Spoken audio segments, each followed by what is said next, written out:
All right, folks, let's get on down to it. What we're going to cover today is property valuation based on income. Now, I'm sure you guys remember from, when you get your real estate license, I'm sure you remember what the three valuation methods are. One was income. I'll give you that one. Okay. Can anybody else remember in the chat? Type in the chat. What are the other two ways that properties are valued? What are you looking at, guys? What are the other two ways? There you go. Okay, good stuff. Comparable. Okay, good. Cash on cash, cap rate. No, well, cap rate is a version of the income approach, right? But what we're looking for is replacement value. Remember that the way an appraiser appraises a building is going to be, there's going to be three ways of appraising it, for its highest and best use. And the cost approach, right, or replacement cost, or whatever you want to call it, is basically what would this property cost to replace if, let's say, a tornado came and took it all away, right? But remember, you can never have the full value because there's the land can never be taken away. With me, guys? Okay. Boom, boom, boom. All right, cool. So we are going to be covering income approach because in residential, for the most part, it's going to be based on comparative sales. What else is sold in the area? Do you add or subtract based on the features of subject property versus other properties? Okay. Whereas in commercial, oftentimes we'll be dealing with income producing properties. Write this down, guys. And once you see it through this lens, it makes your life a whole lot easier. Okay. The people that say you need to stick to one property type, don't get me started on that crap. But they're like, oh yeah, you only need to worry about retail. You only need to worry about multifamily because it's just too hard to sell multiple property types. You know who's telling you that? Your broker who doesn't want other agents stepping on other agents' toes is the one telling you that. But at the end of the day, when you zoom out of all of this, guys, money comes in the form of rents. Money goes out in the form of operating expenses. What's left over is called NOI, or net operating income. What you do is you apply your local area cap rate to NOI, and voila, you have your price. Okay. And we're going to get into exactly what that looks like, but I want everyone to understand on this call, if you can add, subtract, and divide, you can value commercial properties, and it doesn't matter if it's an apartment building or a retail establishment or an office building or an industrial property. Okay, please, everybody understand that money comes in the form of rents, money goes out in the form of operating expenses. What's left over is NOI, and what's called cap out the NOI, or we apply a cap rate to it. Make sense? Good. All right, cool. So guys, the underwriting process is a fancy word, right? But all it means is the process of quantitatively evaluating a real estate investment for its viability and potential. Basically, it's figuring out how to put a price tag on a property in layman's terms, right? A lot of people like to make this stuff way more complicated than it needs to be. But just know, guys, I'm here to help you decipher the jargon and the BS, okay? Because at the end of the day, for the most part, it's a lot simpler as long as you can add and subtract. Literally everything you learned before, like third grade math, if you know that, you're good, okay? And some commercial agents, I wonder if they even got in third grade math, but that's another story for another day. So guys, like I said, money comes in the form of rents. It's called rental income. Okay. There are other ways of getting income. Some are like parking, some are laundry. In fact, guys, do me a favor. To tell me what are some other ways of a property making income? Type it in the chat for me. Right. Brent says, how do you find the local area cap rate? I can show you.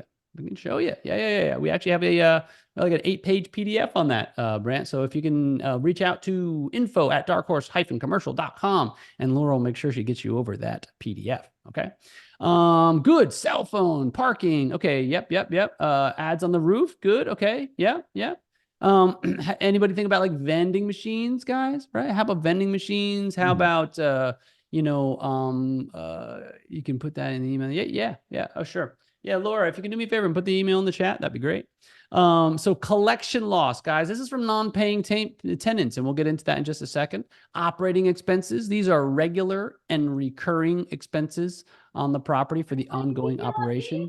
Do me a favor, folks, as you're hopping on, make sure you're muted.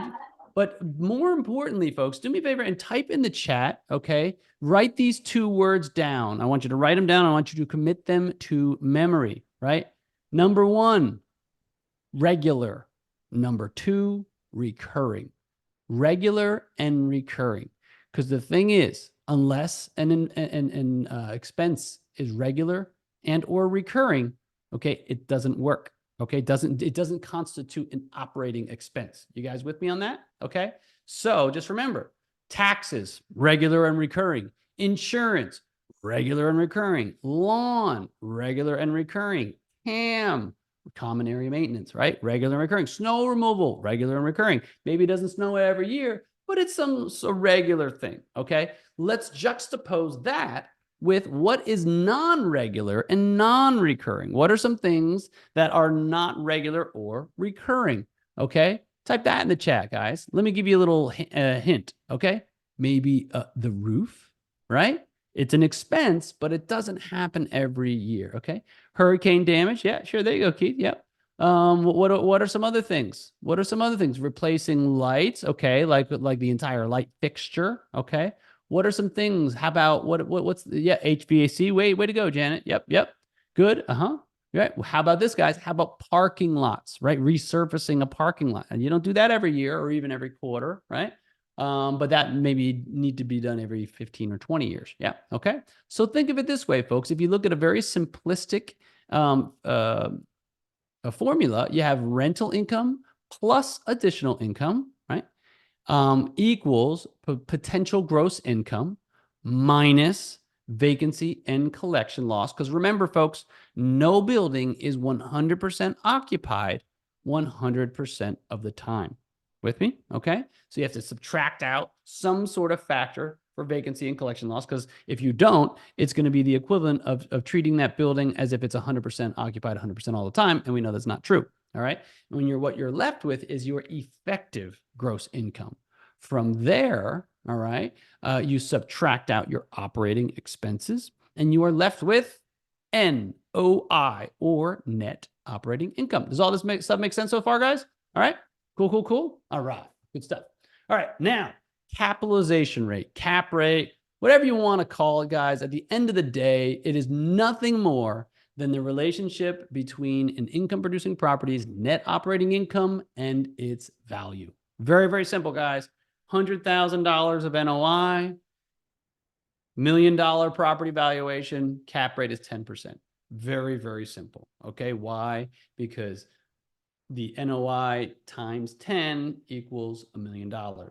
Okay, $1 million times 0.10 equals 100,000. That's all that numbers represents. Okay, guys? All right. So the formula is net operating income divided by purchase price, and it's also referred to as cap rate, or if you're capping something out or what have you. Okay, here's another example. $70,000 of NOI.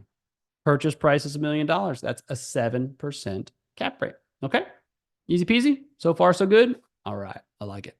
Cool. Remember, what in the world is a cap rate? Ask our good friend Irv. Irv is a formula where the valuing income-producing properties, if you know two of the three variables, just like regular old algebra, you can figure out the third, right? So the three variables are, number one is I is income, 2 R is rate, and 3 V equals value. All right. And these variables are expressed accordingly, right? Income is net operating income. Rate is percentage rate or cap rate. Sometimes people, misuse the word rate of return. Just remember, a cap rate is a snapshot in time. Remember, okay? You're taking because think of it this way, folks. All right. If a cap rate is the relationship between an NOI of a building and its value, or maybe its purchase price, okay, right, in terms of value.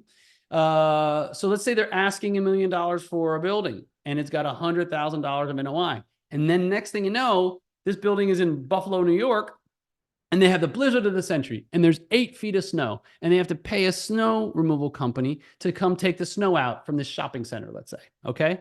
Guess what, guys? What happens when your operating expenses increase? Your NOI decreases, right? More expenses, less is left over at the end of the day. Make sense? Okay. So you have the blizzard of the century. It increases your operating expenses because remember, snow plowing, that sort of thing is regular and recurring. And guess what? It drops down. And what winds up happening, folks, is you wind up having your cap rate gets affected. Your cap rate is only a snapshot in one moment of time for this net operating income and this value. Does that all make sense, guys? Type a 1 in the chat if that makes sense for you. Case has uses 5% vacancy. Yeah, absolutely. That's a good one. Depends on the market, depends on the property type. But yeah, it's good to have something in there because you know what? If you don't, okay, and you're the selling agent, I guarantee you with my bottom dollar that a buyer or an investor is going to come in and put something in there. So if you don't put in there, you're going to look either number one, foolish, like you don't know what you're doing, or number two, like you're trying to pull someone over. And I don't know which one's worse. I don't know, but either one's no bueno, as they say here in Miami. All right, cool. All right, so you guys are on the same page. Sweet. So remember, this formula is expressed in 3 different ways. If you know the rate and the value, you can figure out the income. Income equals rate times value. So for instance, the same building is worth $1 million, okay? And the cap rate is 8%, all right? 8% times $1 million equals, we're solving for the NOI. It's $80,000, all right? If you know the value and the income, you can figure out the rate, okay? So if the same building is $1 million and the income is $75,000, then rate equals 75,000 divided by $1 million, or 7.5%. You guys all with me on this? Does this make a lot of sense? Okay. What I want to do this week, folks, okay, is walk you through kind of like some of the basics. And then next week, we're going to do an in-depth underwriting. Is that okay, guys? Type a capital Y, capital E, capital S, if that's okay with you guys, because I want you guys to have like today as the foundation. And then next week, we're going to get really in-depth. And if you come back next week, guys, the sheet that I'm going to show you, okay, the how we value and underwrite everything, if you stick around to the end of next week's training, you guys are going to get a free copy of the sheet. Does that sound cool too? All right, capital, put an exclamation point in the chat. All right, cool. So the formula is expressed in yet a third way. If you know the income and you know the rate, you can figure out the value. Value equals income divided by rate. Example, if the same building is producing annually $100,000 of income and the rate of return is 8%, then the value is 100,000 divided by 0.08. And that way you find out the value is $1,250,000. Okay. So guys, let's walk you through an actual, this is one of my favorite versions, I should say probably variations or inversions, right, of this program, of this formula, okay? Because what it comes down to is this, folks, right? So this building is producing an annual NOI of 100,000, okay? And the rate of return is 8%. You get to figure out what the value is. Can anybody tell me what situation, put this in the chat, what situation might this version of the formula come in handy? Would it be if I'm working with a buyer or with a seller? You tell me. Okay.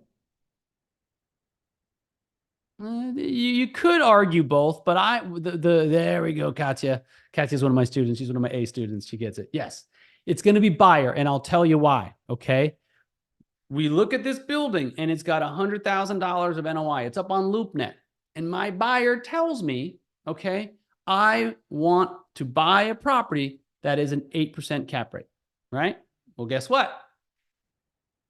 What we have to do is it doesn't matter what they're asking, right? Remember this, guys. Write this down. In fact, write it in the chat first and then write it in your notes next, okay? Value, just like beauty is in the eye of the beholder, okay? Value is in the eye of the investor. So 2 similar people might look at you and say, you know what? You know, that building, that's worth no more than $800,000. And the next guy might look at it and say it's worth, $1.2 million.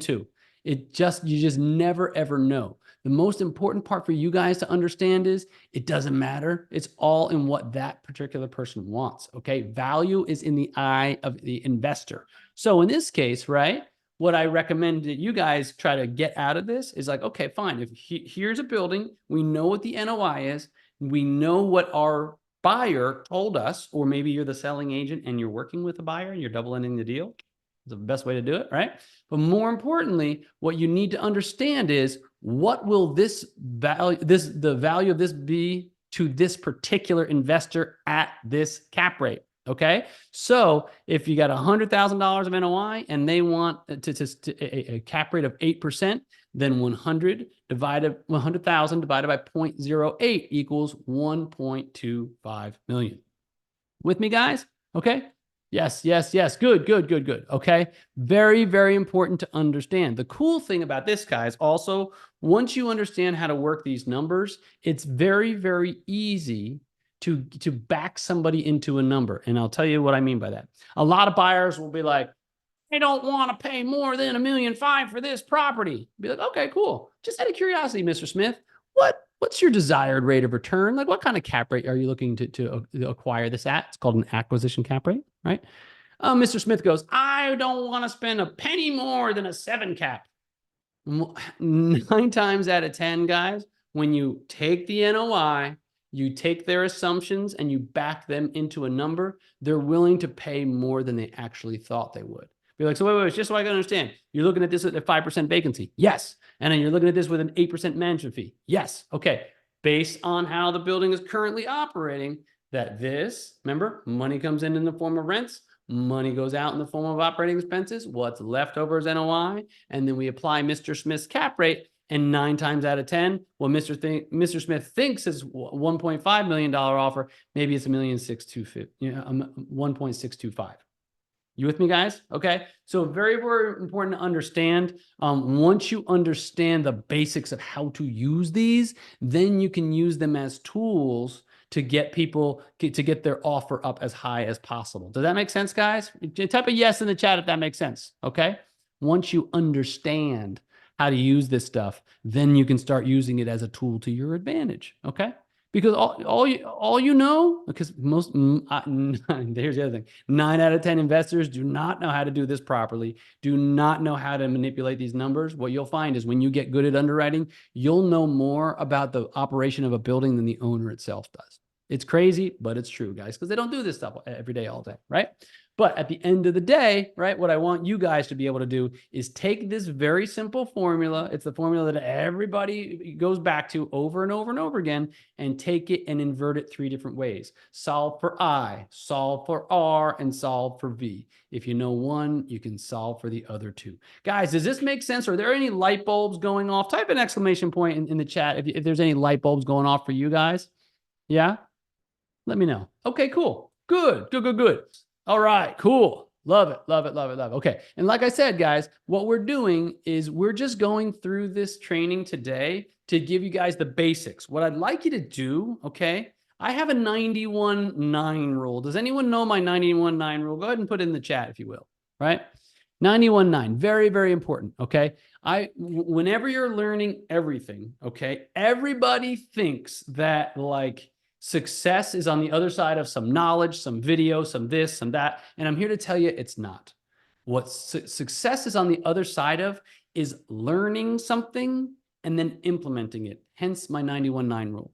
You should spend 91% of the time implementing, okay, and 9% of the time taking in new information. Can anybody look at that relationship between the two? Approximately 10x, okay? You should do 10 times more implementing than learning new stuff, okay? Because chances are you might have probably been exposed to just about everything you need to know, but you haven't implemented it nearly enough. Some people be like, oh, well, I made 4 phone calls. I just didn't get any listings. Yeah, make 4,000 and let's have a talk then. I'm dead serious, right? A lot of my students, when they first get started, they're like, I made like 25 calls and I'm just not having any luck. Yeah, make 1,000 phone calls, right? So what I want to express to you guys is, okay, the first most important thing you need to do is take what I taught you today and implement it over and over and over and over again, right? Because just like, remember when you learn like your ABCs and everything kind of builds on everything else, okay? But there's no sense in trying to learn cursive, right? Talk about an outdated reference, but no sense in trying to learn cursive if you haven't figured out your ABCs yet, right? No sense in trying to figure out algebra if you don't know, your multiplication, addition, subtraction, division. With me, guys? Does that make sense, guys, right?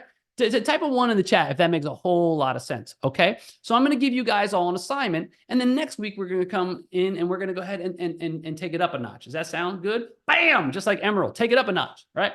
what we're going to do is I want you guys to take the I equals RV formula. And for those of you that got to like 7th grade algebra, as long as you can solve for that equation, I equals RV, you divide by the V, you bring it to the other side, you know, all that whole thing, right?